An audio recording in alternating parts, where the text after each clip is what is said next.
All right, so real quick, I just wanted to walk y'all through my battery system. So I have a lightweight battery that I keep in the hatch of the car. I moved it from the front just to kind of help with the weight distribution after adding a supercharger, because the supercharger add a good amount of weight to the front. I'm not gonna hold you, that thing is heavy. Yeah, that's why I moved it back here. It's being powered off of I think it's like 500 amp mega fuse. And then I've got this little, like a little fuse box that I got off of Amazon. I don't remember how much I paid.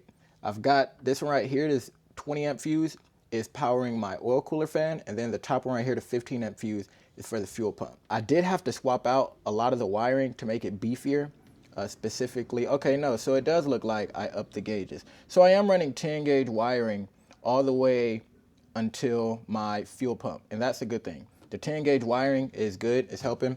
It looks like I'm running 10 gauge for the positive and the ground.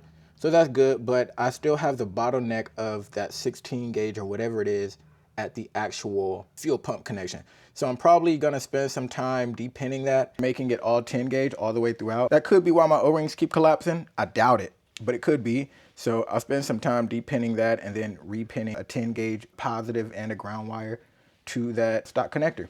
But yep, I just kind of wanted to show y'all what I got going on back here. So again, we have an oil cooler fan, fuel pump, auxiliary fuse box, I guess you would call it.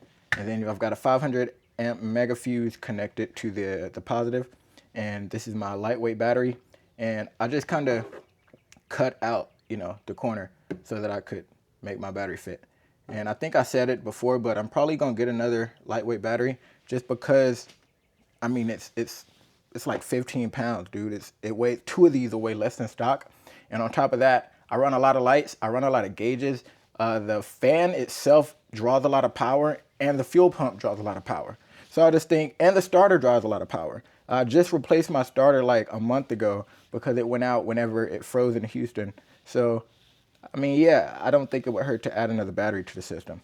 But yeah, that's pretty much it.